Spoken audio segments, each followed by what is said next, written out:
welcome to a new Monitor-Invest-Hold-Dispose video on our channel FPL Nerds. My name is NJ. My name is Timo, and today we're gonna go through a selection of players that we chose for you for this video. So let me explain quickly what are these categories. So Monitor are a player that can be potential assets for the future. No rush to buy them right now, but just to keep an eye on. Investor are value players that are performing well and could be a good investment for your FPL team. Hold just players that maybe have bad fixtures or not performing very well right now, but we think they could be a hold for the moment. And finally, dispose are players that are not performing at all, and you should probably get rid of them immediately. So let's check out the players that we chose for you for this episode. Alright, so our first choice in the Monitor list, it will be Dalot.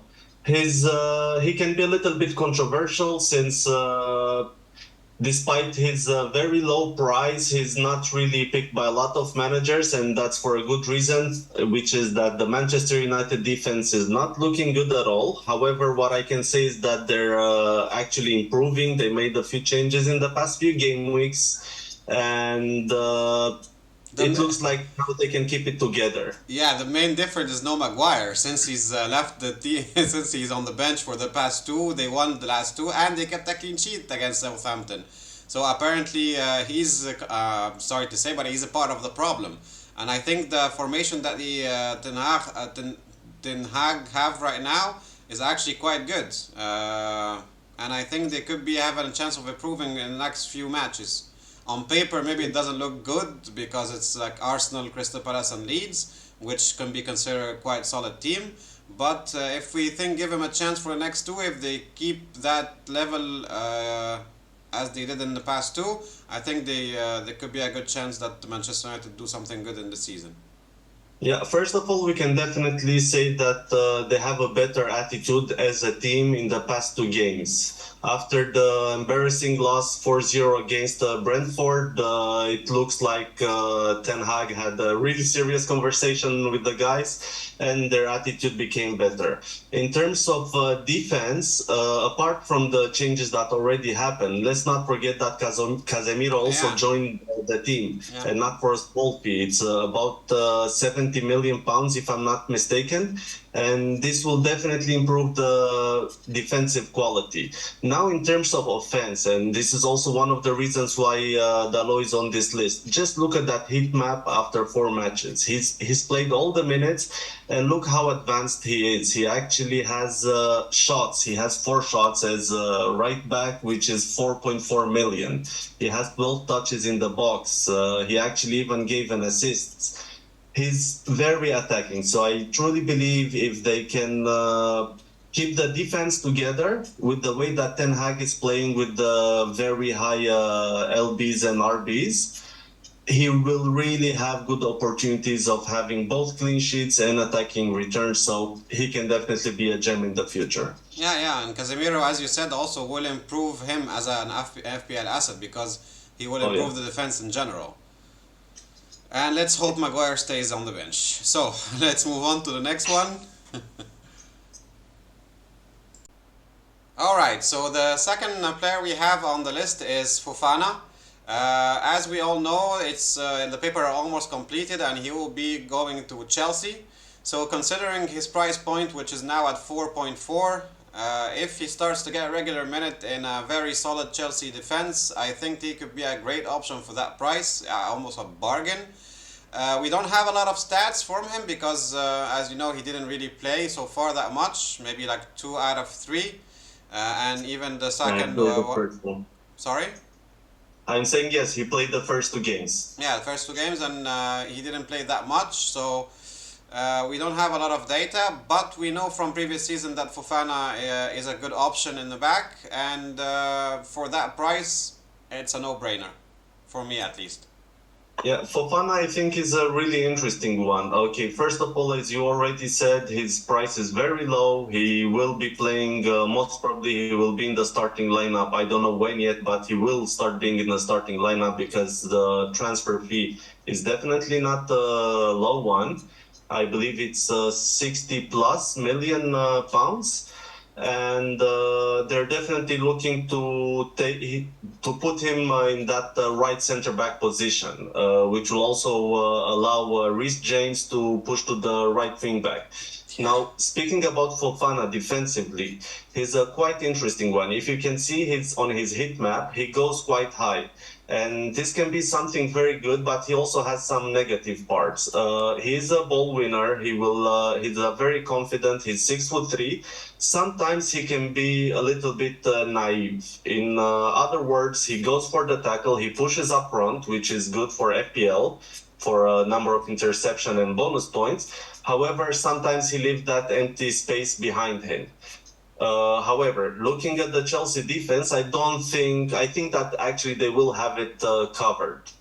And another not so positive thing about him is the fact that he's not very good with long passing and creativity.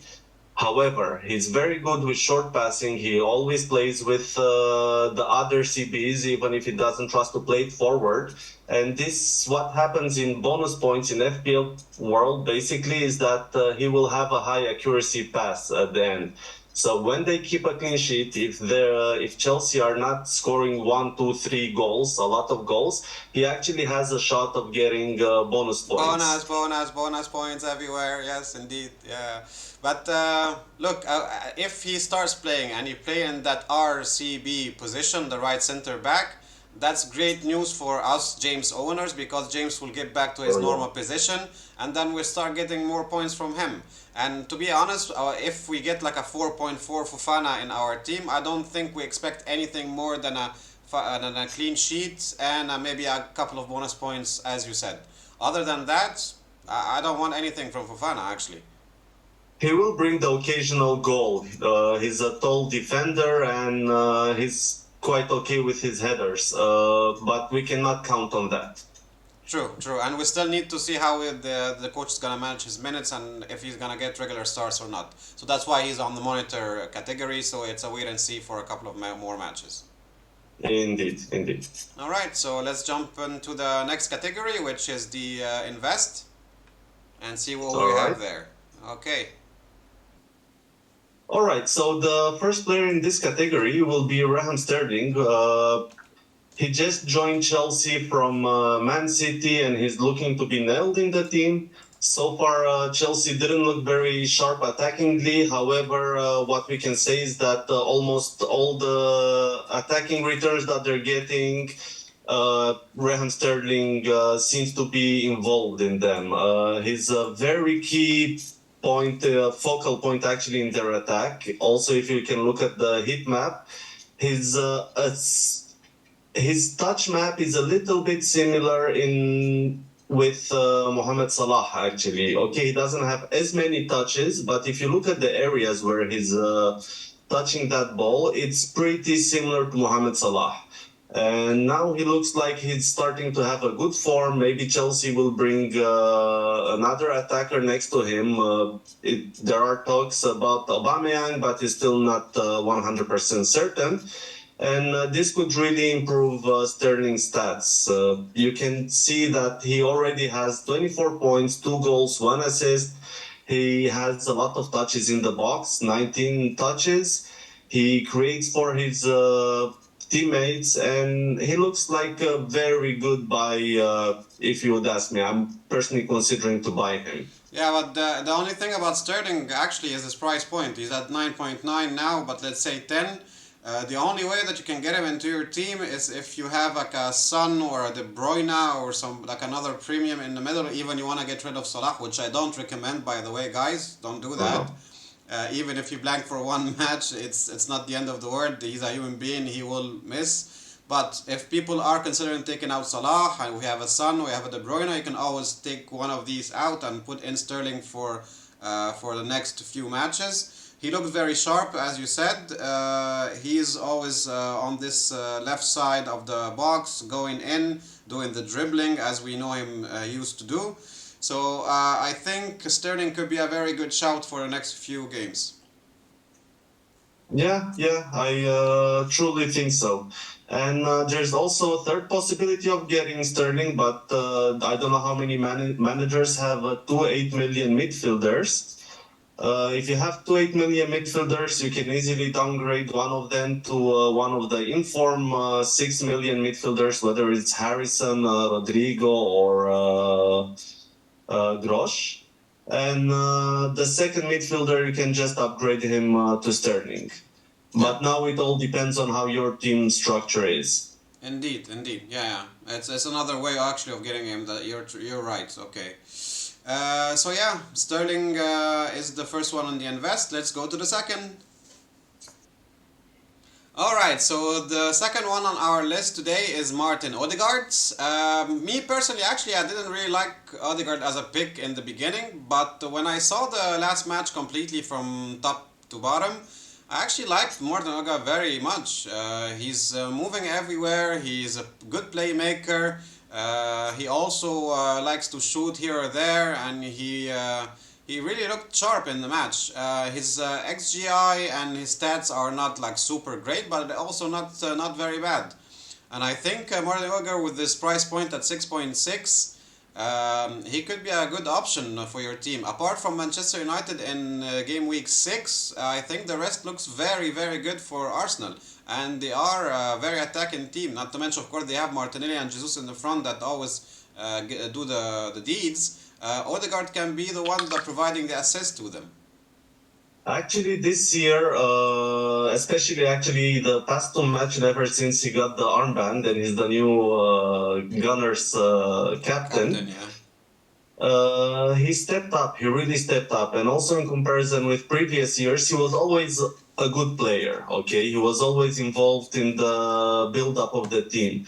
But what I'm seeing this season is his positioning, and he's not just that player that gives the pre-assist. He gets a little bit more forward. He looks for those final passes. When if Saka is down the right, he will be finding an open spot in the penalty box and will be asking for that pass so he can shoot it.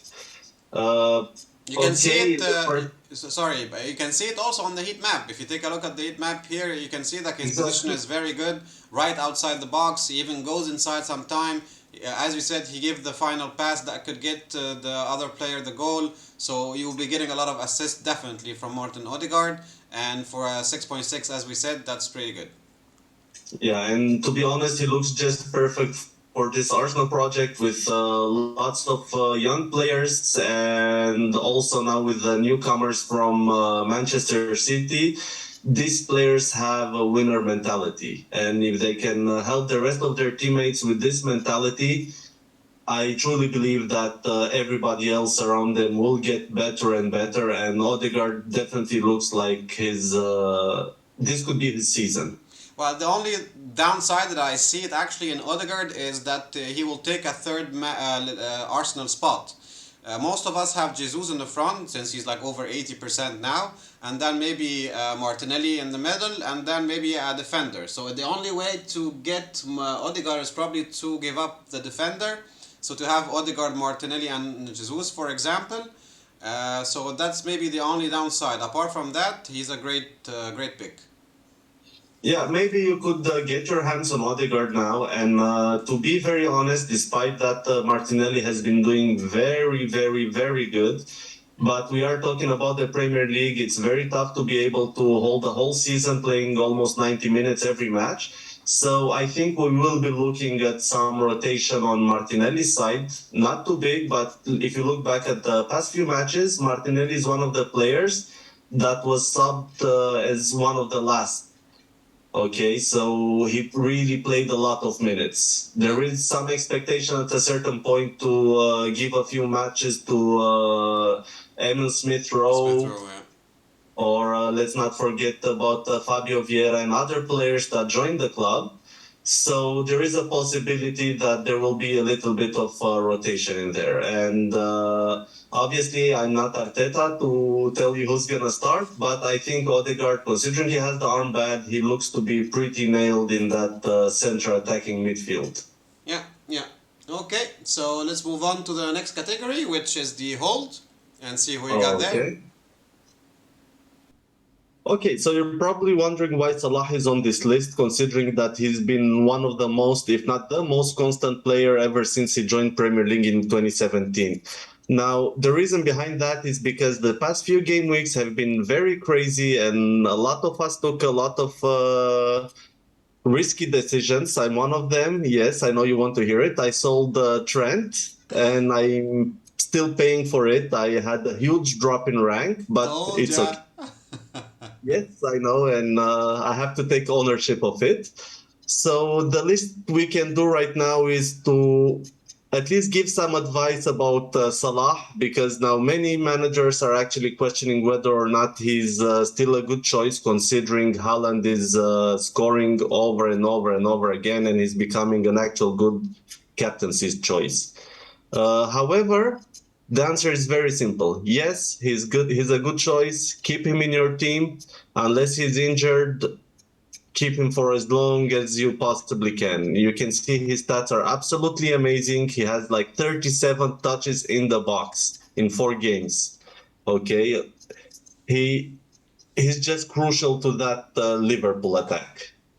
Yeah, man. Look, Salah is one of the players I said before that gets in my team in the beginning of the season and stays to the end. The fact that he blanked in the 9-0 win last time, it doesn't mean that he's a bad option. He actually, on another day, he would have scored 2 goals. He really missed Minimum. two big chances in front of the goal. He's a human being. He can do some mistakes sometimes. We're not. He's not like the. He's not perfect. He's not gonna get goals and returns every single match in the season. So yeah, he blanked once. But then, if you look at the fixtures, he have Newcastle, Everton, and Wolves in the next three. You think he will not be able to score in those? I highly doubt it. So to all the managers that are selling Salah right now, I salute you for your bravery, but I think Salah has a definite hold. It doesn't go anywhere. Yeah, I have to agree on that. And look at his touch map. It looks absolutely amazing. He owns that right side of the field. So yeah, if you are thinking of selling him, no, stop and don't. That's the only advice I can personally give you. And yeah, that's pretty much for Salah from my side. Yeah, okay. Yeah, me too. So let's move on to the next one. All right. Okay, guys, so the next one on our hold list is Ivan Perisic. Perisic actually didn't really get any returns last game, but he kept a clean sheet, so that's a return already. And the one before, he did get the assist. I personally took him out after game week 2 when I played the wild card, and I'm kind of bit regretted now. Because he went up in price last night to 5.6, and he has really good fixtures on paper, especially the next one against Nottingham Forest. I think Ivan Perisic, if you have him, keep him, because he will continue probably to start. Maybe get rotated in a couple of game weeks or something, because we know that he's a bit old considering in the football world, and he will probably get rested a couple of times. But if he starts, for example, I don't know, 2 or 3 out of the next 4, he's still a great option, and can provide you with a lot of returns. Plus, he's on corners also, so that's always a plus. Yeah, he looks absolutely amazing. First of all, Spurs have a good defense, and second of all, when Perisic plays, he tends to go very high in the field. He's always asking for passes. He's always very involved in the attacking part. Last match, he actually was supposed to get an assist. However, Kane missed the penalty. That would have been a game changer, actually. That would have been an additional 4 or 5 points, according to how many points, bonus points he would have gotten. And also, there was this one chance where he was wide open in the box and Son did not pass to him. He could have easily scored in there as well. So, yeah, in terms of attacking positioning and attacking returns and even defensively, he looks very good. The only thing is, how sure are his minutes? He looks like he's gonna be starting most of the matches, but even if he doesn't start, he can come in for 20 minutes, 30 minutes, and he did it before. He provided an assist from a corner.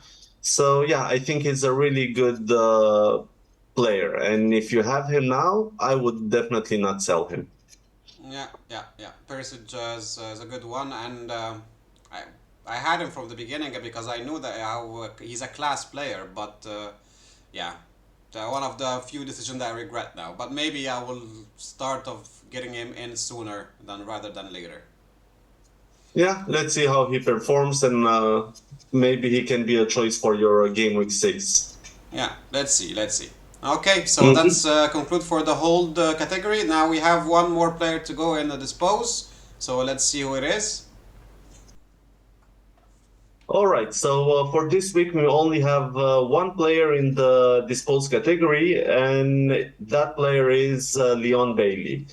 He did not have the start everybody expected, definitely not. He did feature in the first 4 matches. He didn't really amaze anybody with his performances, and you can actually see that in his stats. Okay, he got 1 assist. However, if you look a little bit more, he had only 3 shots in 4 matches, 10 touches in the box, 2 big chances created. And if you look at his XGI, it's actually 0.23. And that's considering he got some game time. Now we don't know what's going to happen with the very tight schedule that all the teams are going through, whether he's going to get more minutes or less minutes. However, what I can say is that he's not a player that I would keep in my team, and I think there are better options to replace him. Yeah, even with the game time, actually, you mentioned that he played all 4 matches, but 2 of them he played only 12 minutes. So that's not what we want from an FPL asset. We want somebody that plays almost the whole match, so we can get some returns out of him. Plus, if you look at the fixtures, wow, you have Arsenal away, Manchester City at home, and then Leicester away.